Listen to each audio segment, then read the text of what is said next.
All right, and we're here again. You guys are probably tired of me. So this is Victoria Goldberg, still at the Infinite Strength Conference, but probably not for long. I think we're close to being done. But before we go, I have a wonderful guest here with me, Lisa, who is an MBC patient, and she's here to talk to us about the conference, about her story. We like to hear people's stories, and of course, we'll ask her how much she loves our podcast. That's the most important thing. We'll talk about us. All right. So let's tell us a little bit about yourself. Tell us about your diagnosis, when you were diagnosed. We always like to hear the nitty-gritty details. Yeah, and trust me, I'm good at nitty-gritty. Oh, wonderful. And just so everyone knows, I'm actually a crime reporter. So when I was working from home during the pandemic in 2020, and oddly enough, when the pandemic hit, that week in March, I was at Disney World with my entire family for a wedding. So that made life interesting. Oh, wow. But I got home, and a few weeks later, I noticed this weird spot on my breast. And so it turned out to be breast cancer. And I had a mastectomy in June of 2020, went through radiation, and was on tamoxifen with the intention they were going to switch me to an aromatase inhibitor after 2 years. Mm-hmm. And I literally made it 2 years on the tamoxifen, and the doctor noticed a little dot on my chest, and that was last December 2022, or the prior December, 2022. And I'm like, I ate vegetables every day. I'm minding my own business, and all of a sudden you're looking at this diagnosis, and I had no idea what it meant. I had no clear explanation of what it meant. The doctor had said to me, well, this is hopeful because 5 years ago we treated it differently. 5 years from now, we'll treat it differently. And okay, so I kind of walked away hopeful. But, of course, there's a reason they call it a smartphone. Because what I did, once you start Googling it impacts your other things. So all of a sudden, cancer stuff is coming up on my Twitter feed. And yeah, right? So, and that's how I learned number one, which I didn't realize, and he had not told me, the statistics for when you have ER positive, HER2 negative breast cancer, which horrified me. Now, of course, I'm in a whole different space, but thank God, the more I looked at Twitter, the more oncologists I found. I found our MBC Life. I listen often to Victoria. I recognize your voice, and it just is such a source of knowledge and comfort, and because they do such a wide range of topics. So thank you, because my oncologist at the time was not that forthcoming, and I've since switched to Dr. Salmons at Dana-Farber, and I adore her. And as I pointed out in one of my tweets the other day, she's smart and passionate and compassionate, and she deals in hope and science, and that's a fabulous combination. But as a part of that, as a part of my, stuff coming up in Twitter, I came across Infinite Strength. And I had a very hard time, I'll be honest, with this diagnosis. I have 6 grandchildren. It was just very hard for me to fathom. My family still is like, everyone's basically pretending I don't have this or something. I don't know. That's very difficult. Yeah, it is, because you feel like you have no support, and they're always saying silly things, and so, but I found Roberta, and finally, after about 4 months, I worked up the courage, and I messaged her, and I said, hey, I'm a journalist, I have this, I really want to do a story about what you do, because I could see how important it was. And so we ended up doing it. It took a little while. I interviewed several people, and then of course, because I'm a crime reporter, every murder that happens down the pike there, I have to jump on. So you're juggling a lot.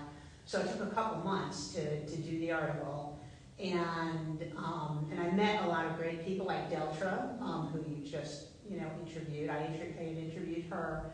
But I felt like I was sort of in this weird space of, I'm a patient, but I'm a journalist. And so I kind of didn't know how to handle that, but I knew I needed support. I knew I needed community. And, I knew, my job is crime, and my boss kind of wants me to stick with that. So I finally had to make the decision, all right, I have to become a part of the community. So Roberta actually called me the other day. She knew I was kind of hemming and hawing because sort of coming makes it real. Do you know what I mean? And this is, as you told me before this interview, that this is your first conference? Yes, this is the first conference, and thank God I came. Because I'm doing so well. I'm on ribociclib and letrozole.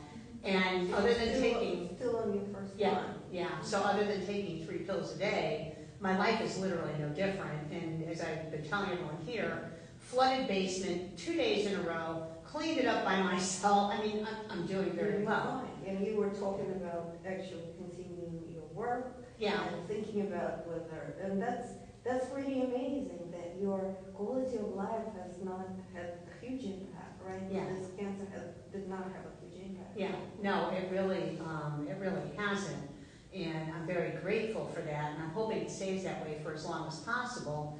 But like everyone else, I'm trying to weigh this. I'm concerned. My job is super fulfilling. I write about a variety of topics. Babies dying from ingesting fentanyl. How does that even happen? Think about that. But my job is really fulfilling. And I love what I do. I go to crime scenes, I go to court.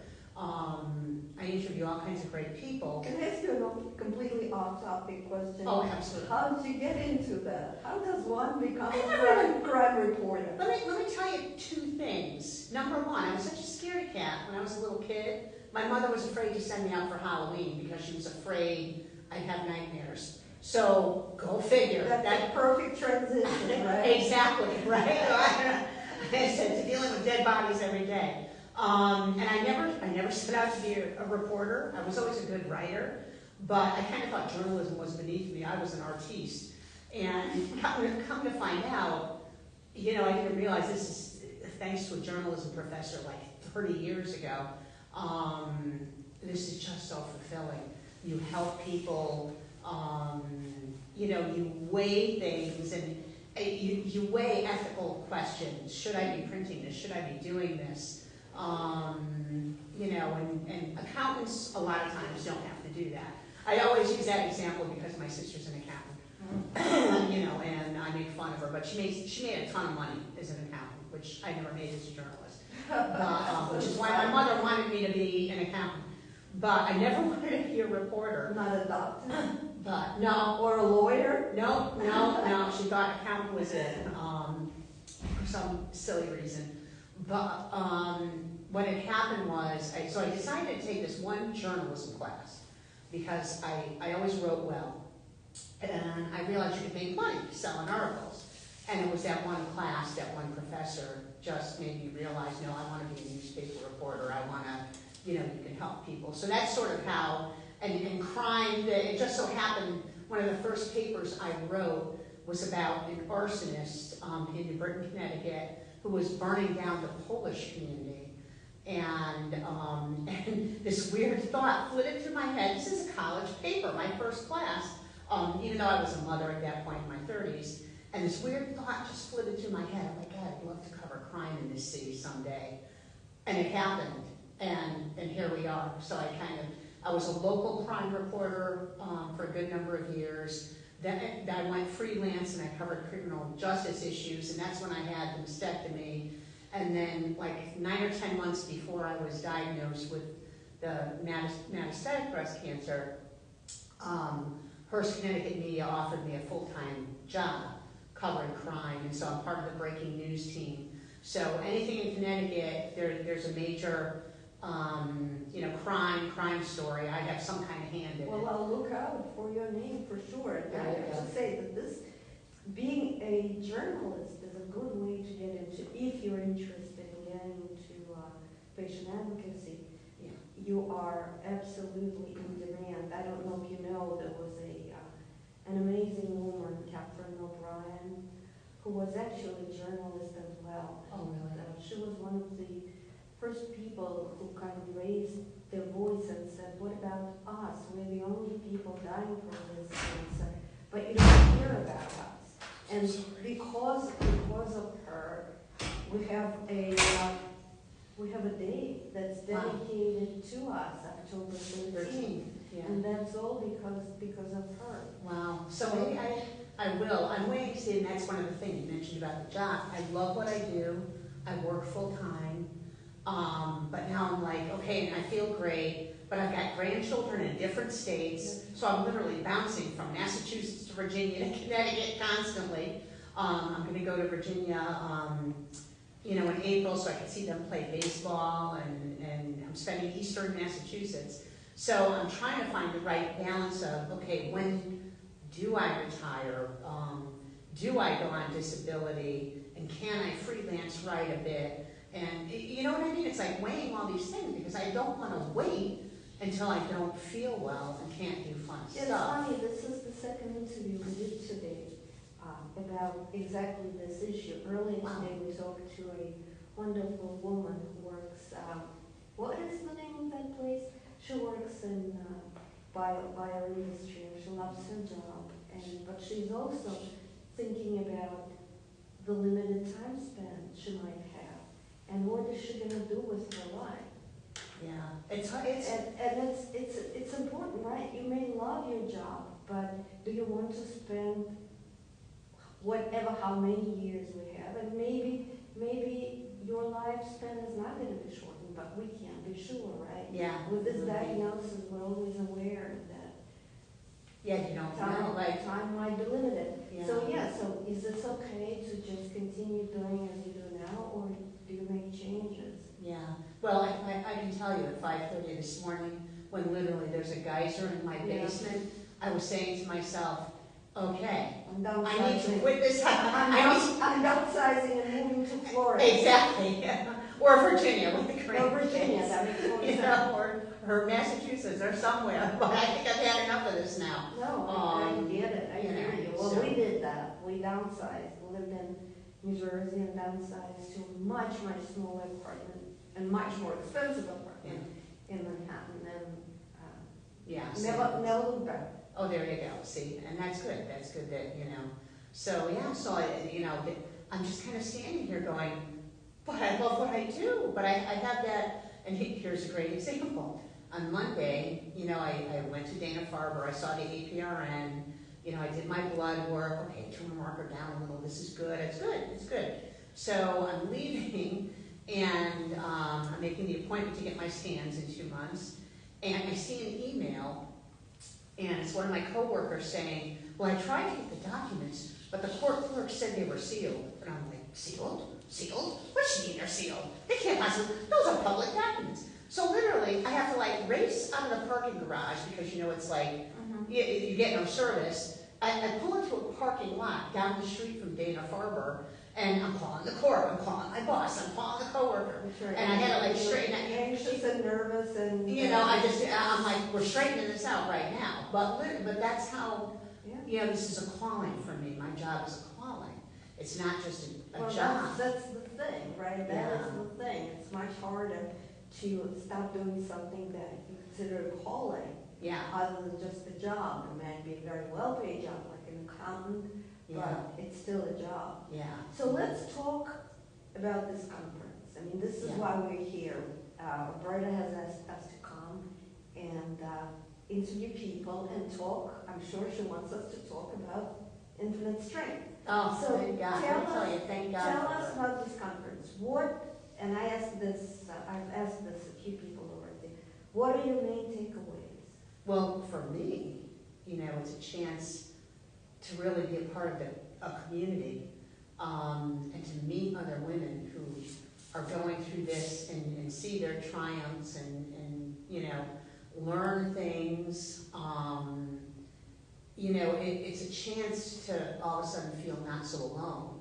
Okay. And, it's also view things in a different, am I allowed, yes, only I would ask you, am I allowed are, we're Okay. not on PBS. So there you go, I'm getting a thumbs up over there. Okay. So when Maybe we'll learn something when here. Julia Mowers said, so tell us the stupid shit people have said to you, and all of a sudden it like occurred to me because, you know, I gave the examples in a funny way, but All right, prior to that was very hurtful. Give me an example, Give and you I'll give you my top example. Okay, like for instance, months after I was diagnosed, I called my sister, who is much older than me, she's like 21 years older than me, and she's really having a hard time with this diagnosis. So I'm talking to my sister, I was upset about something related to this, metastatic breast cancer, and saying something, and she stops me, she goes, hon, you're not terminal.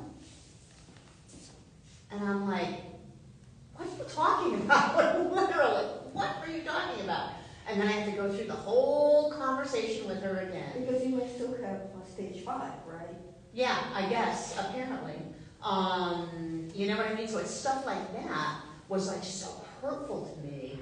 And then the way Julia said it was like this, you know, the stupid crap people say. Oh, yeah. And I went, oh, I could choose to view it that way. But without hearing it from someone else who has this, I don't know how I'm supposed to be, you know, processing all this stuff, you know, and that's been, so that's another factor why this was so important for me. And not to mention the, you know, the knowledge, just the sense, I don't know, just the sense of being part of, you know, a community and you're not alone. I think for me that's the, And you those have, are the real. and you feel you've accomplished the goal that you set out for this conference. Yeah, oh, absolutely. I am so glad, and Yeah. I'm so glad to meet you, and I Same want to here. hear so much more. And I'm sure there are stories you can tell. Oh, you'll know, We trust me. I can't wait to hear those stories, and please think about Oh, I will, I coming would, and yeah. joining us. I would certainly love to do that, So so welcome, thank you. welcome to this community. It's a wonderful place to be. It's the worst disease, and as a friend of mine said, it's the worst club with the best people. That's right, so thank you. Thank you for being a part of that. Nice. Thank you. Thank you, and continue listening to our podcast. Oh, I sure will, I Thank sure you. will. Thank you. Thanks. All right, guys. Great, nicely done. Was I the only one who swore? Tell the truth. No, you didn't swear. That's That's not it. swearing in my life. I was prepared for something much more.